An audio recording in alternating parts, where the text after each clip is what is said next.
Welcome to the Induced Innate Responses module. And in this talk, we're going to look at RIG1-like receptors and STING proteins.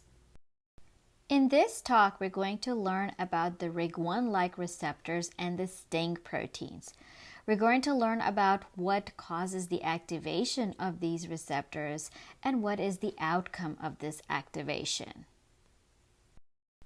Now, some proteins and cells that play critical roles in innate immune defenses are always present in the host body. These include proteins like lysozyme, defensins, or complement proteins. Thus, they are constitutively present. We also have cells like monocytes and neutrophils that play crucial roles in innate immune responses, and they are also always present in the host body. However, when there is infection that occurs, then some proteins have to be made in response to that infection. And thus the expression of these proteins have to be induced. Usually these are proteins that are involved in inflammation.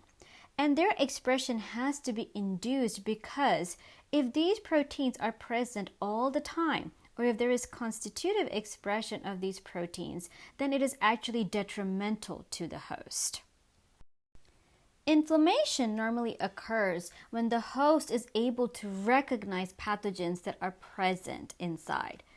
The role of inflammation is to direct molecules as well as cells to the site of infection, and these molecules and cells will then play an important role in clearing the pathogen.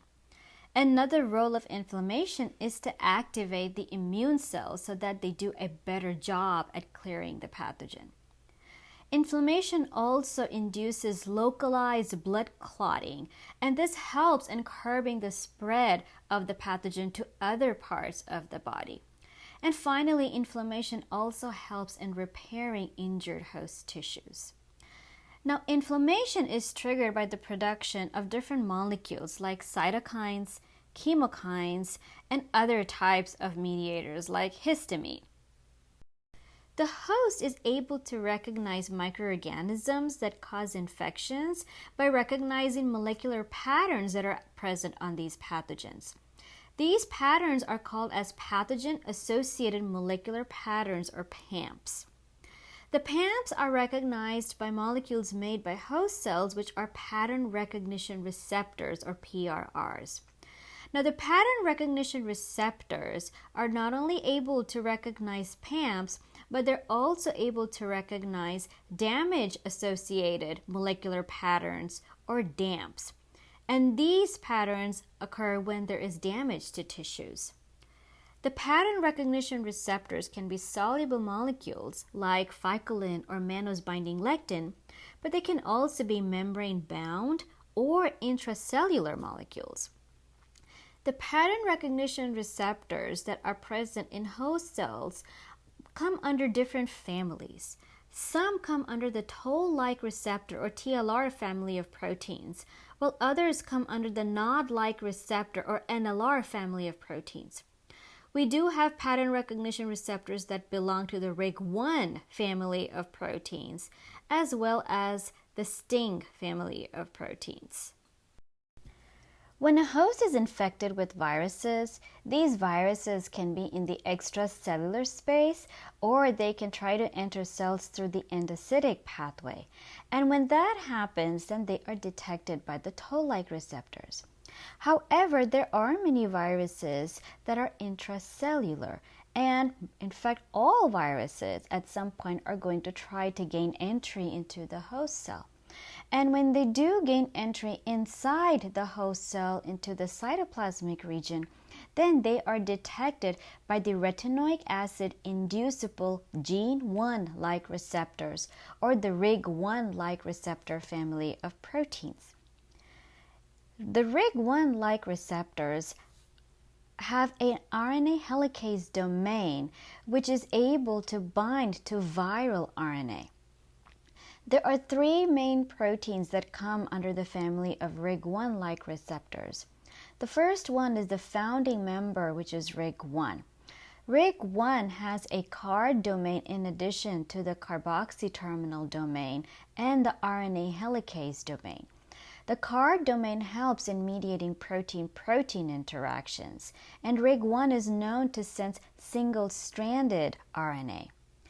MDA5 is another group member that is able to sense double-stranded RNA, and it also has a CAR domain in addition to the RNA helicase domain and carboxy terminal domain. LGP2 is a protein that is able to help RIG1 and MDA5 in their functions. RIG1, or retinoic acid inducible gene 1, is the founding member of the RIG1-like receptors. It is a cytoplasmic sensor that is able to bind to single-stranded RNA that does not have a 5' cap. Now, what should be remembered is that in the host cell, which is a eukaryotic cell, the messenger RNA normally has a 5' cap when it is present in the cytoplasm. However, viral RNA does not have a 5' cap, and thus when viral RNA is present in the cytoplasm, it is able to be identified by RIG1. The binding of single-stranded RNA to RIG1 causes a change in the conformation of RIG1. This conformational change allows RIG1 to interact with a ubiquitin ligase called TRIM25. These interactions occur through the CAR domains in TRIM25 as well as RIG1. Now, the TRIM25 is able to form these polyubiquitin scaffolds that are shown in these small triangles. And this formation of polyubiquitin scaffolds helps RIG1 bind to another protein called as MAVs.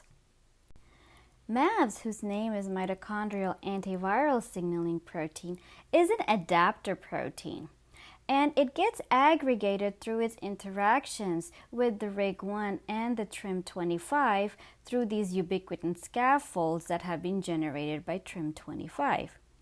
Now, MAVs is able to recruit the TRAF family of ubiquitin ligases, and these TRAF family of ubiquitin ligases are able to form additional polyubiquitin chains. These polyubiquitin chains that are formed are able to recruit other proteins like TBK1 and IKK. Now, TBK1 that is recruited to these polyubiquitin chains gets activated and is able to phosphorylate interferon regulatory factor 3 or IRF3. The phosphorylated IRF3 forms a dimer and is able to transcribe the type 1 interferon genes.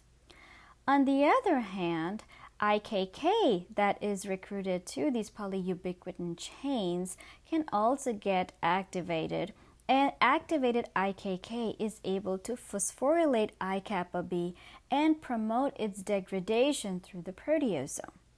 The I-kappa B that is degraded can no longer bind to NF-kappa B, and hence NF-kappa B is now free to enter the nucleus and transcribe appropriate genes. Thus, this way, the RIG1 signaling results in the activation of genes in response to viruses, and it specifically is able to detect viral RNA that is present in the cytoplasm. Some viruses have DNA as their genetic material, and when these viruses infect a host cell, if the viral DNA is present in the cytoplasm of the host cell, then it triggers an enzymatic reaction that results in the formation of dinucleotides. In another scenario, if the host cell was infected with bacteria that are present in the cytoplasm, these cytosolic bacteria can also form dinucleotides that are present in the cytoplasm. These dinucleotides that are formed from either the presence of viral DNA or cytosolic bacteria in the cytoplasm of the host can be detected by the stimulator of interferon genes or STING proteins.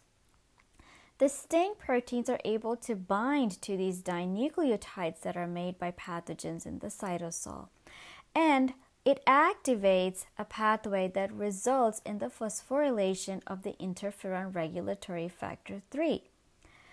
The phosphorylated interferon regulatory factor 3 can form a dimer, go into the nucleus, and activate the expression of type 1 interferon genes.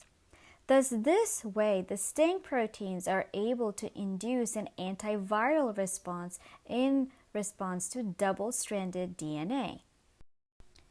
With this, we come to the end of our talk where we learned about the RIG1-like receptors and the STING proteins.